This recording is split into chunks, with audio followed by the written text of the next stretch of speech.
I'm happy to welcome Jay Burney this morning. Jay is the founder of the Pollinator Conservation Association. He also is one of the founders of the Birds on the Niagara Festival, and he has spent basically his entire adult life as a conservationist and has made remarkable contributions to preservation of the environment in Western New York. So welcome, Jay, and thank you for taking the time to do this interview. Hi, and thank you. I'm glad to do it. Well, we're focusing this morning largely on single-use plastics. I wonder, though, if you could start by quickly telling us about why the wetland at the Outer Harbor is such an important resource, both locally and for the world. Well, the entire Outer Harbor and the entire Niagara River have two global designations. One is called a globally significant important bird area, which means it's a place that a lot of birds rely on, and it's very threatened. And it's a place just like the Galapagos, the Everglades, the Grand Canyon, and it's just a very critical place for birds and biodiversity. And the other major designation is called a Ramsar wetland, and that's again a global designation that recognizes the importance as a critical wetland on this earth. And I know you probably know that the Great Lakes are about 20% of the Earth's fresh surface water. They're very important ecosystems, very important habitat. And, as stewards of that area, which is what we are, it's important to recognize how important they are to a global, hemispheric, and regional context. Now, you've also talked about the wetland being a buffer that protects the city and surrounding areas from seiches and the like. Could you talk about that just for a minute? Sure. Well, in the context of climate change, which is we're in big time, weather patterns are changing. They're getting intense, more intense, and Lake Erie, in particular, has always been known for pretty intense storms, whether it's lake effect, rain or snow, or other things. One of the effects that we have is called a seiche. Lake Erie is shaped a little bit like a bathtub, and when the wind gets blowing from the west to the east, it rocks that bathtub back and forth. And if you have high water or not even high water, the water levels build at either end as it rocks back and forth. And sometimes when that water hits the eastern end of Lake Erie, which is where we are in Buffalo, it causes incredible flooding. And in recent years, we've had some historic high water levels. We've had incredibly intense storms and very high seiches. Now, historically, we've always had seiches, and we have a number of seiches every year. Most of them aren't very big. But in the last 5 years, we've had 8 to 10 gigantic seiches that have flooded the Outer Harbor, that have flooded even places like Canal Side. And so it's getting worse. And so how do we protect the city by understanding how the weather is changing and how those storms are changing? Originally, as recently as 100 years ago, and for thousands of years, this end of Lake Erie was a gigantic wetland.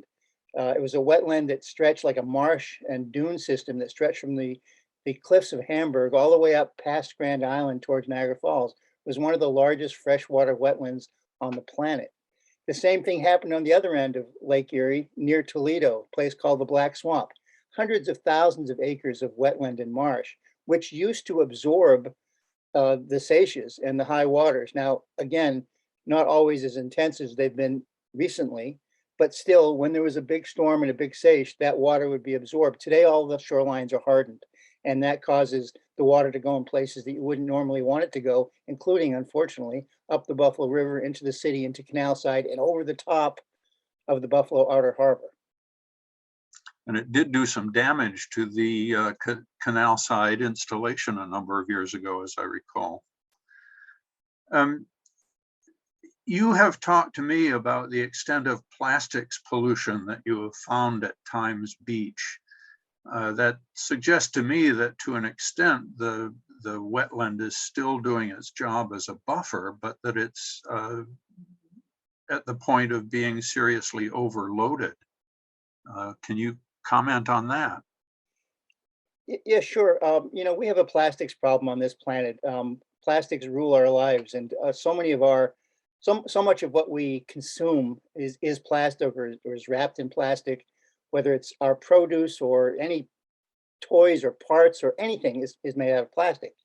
And unfortunately, we're not good at recycling that plastic. Even if we could recycle it more efficiently as human beings and as families and as households, there's still way too much, and it gets into the ecosystem. One of the places that it gets to is water. Lake Erie is one of the biggest plastic dumps on the planet, unfortunately. Uh, you may have heard of the Great Pacific Plastics Patch, which the density of plastics is so thick that you scoop up a handful of plastics and a handful of water is just full of plastics. These plastics range from microbeads, which are little small things that some products used to carry, some things like toothpaste and soaps. They're more or less banned now, but they're still in the water supply. And other plastics, which are called microplastics.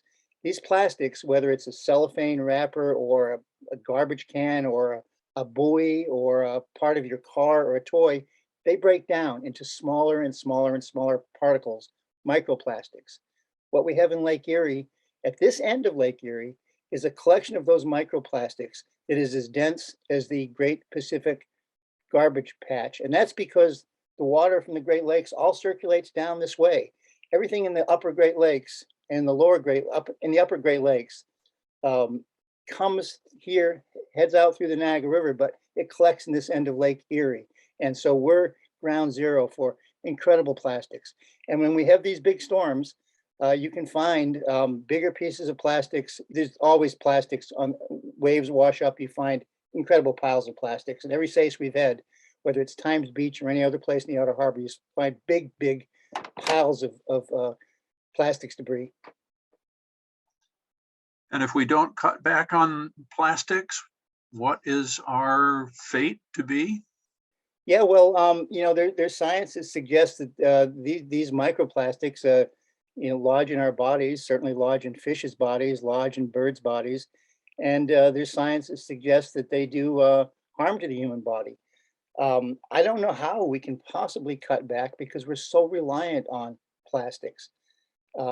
It's a challenge to humanity to figure out how to do that. Now, I think it's a great challenge because we're here on Earth, we're humans, and I think that part of our collective intelligence is designed to help solve these kinds of problems, but we haven't. And plastics is one of the many, many problems we're facing on this planet in 2022, but it's a big one. It's a huge one, and both of us are old enough that we remember when things like pop and manufactured applesauce came in glass containers. Perhaps that going back to that is part of the solution. There are also plans to develop mass entertainment sites on the outer harbor. How does that contribute to the problem? Well, I personally am in favor of having the outer harbor as a park. And a park is much better than private development for a lot of reasons. We've been fighting privatized condos and other commercial development out there for a number of years now, kind of successfully, although it's not off the table yet. Some people think of a park as a recreational area where you have ball fields and lighted fields and big entertainment venues. I like nature. And when I think of nature, I think of pretty pure habitat and biodiversity. And when you create venues that are not looking at habitat, you're also not looking at the kind of absorption value, the marshaling value that I promote. Also, concert venues bring with it a certain element of privatization. If you turn the outer harbor into a concert venue or a big part of it for 8,000 cars, and then you charge admission. Those cars cause chaos with parking and driving. Last spring, there was a big air show in the Outer Harbor, which not only had its grounds as central at Times Beach, Wilkerson Point, but you couldn't get to the Outer Harbor. And for days, and anytime there's a big event, the private element of it, which involves paying for parking, paying for tickets, and just being in the traffic, prevents most of us from being able to enjoy it. That's not a park. That's a private venue. Also, concerts cause you have light pollution and noise pollution, and you can't not think about noise pollution when you think about how you create a natural area. Animals are very sensitive to noise. Breeding animals, whether they're birds or frogs or fish, the noise interrupts their ability to breed. And honestly, that even goes to how plants reproduce, because the way other animals relate to plants and fertilize plants, it all works together. Noise is not a good thing. Light is not a good thing. We have another big problem with light. And concert lights, parking lights are impacting all sorts of species. And one big thing is during migration season, and we have migration quite often, but we have neotropical birds that come from the Amazon in the spring and go to the Amazon in the fall. Lights, buildings, parking lots tend to confuse birds and cause them to collide with buildings and die. We have several thousand birds every year that die in downtown Buffalo. Sometimes that's because in the spring, when the migration season is happening, we have fog. We have a lot of fog in the spring, and fog mixed with lights just causes chaos in the bird mind and death. So we need to really think how we protect our biodiversity, our birds, our fish, our insects, and our lives, because our lives are our quality of life especially is very dependent on having nature. Well, and all of that, and not even considering all of the consumables that would go along with all these mass entertainment venues that would produce even more trash.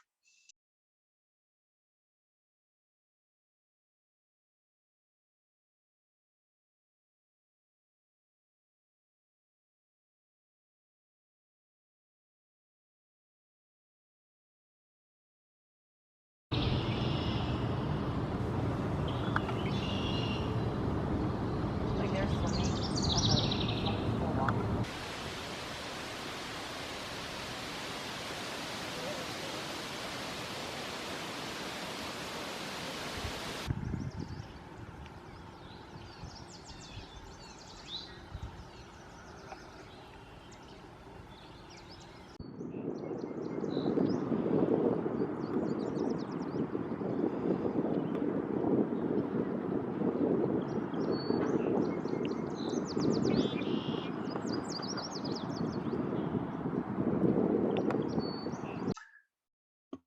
It's a daunting problem, the whole thing. You've given us a lot to think about and discuss for the rest of our time together this morning. And I thank you for, as usual, being thoughtful and articulate and getting us started. Well, thanks a lot. I'm glad to be able to talk to folks and hope to meet up with you all again soon. Well, we're looking forward to seeing you on the 23rd of April. Sounds good. Thank you so much. You bet.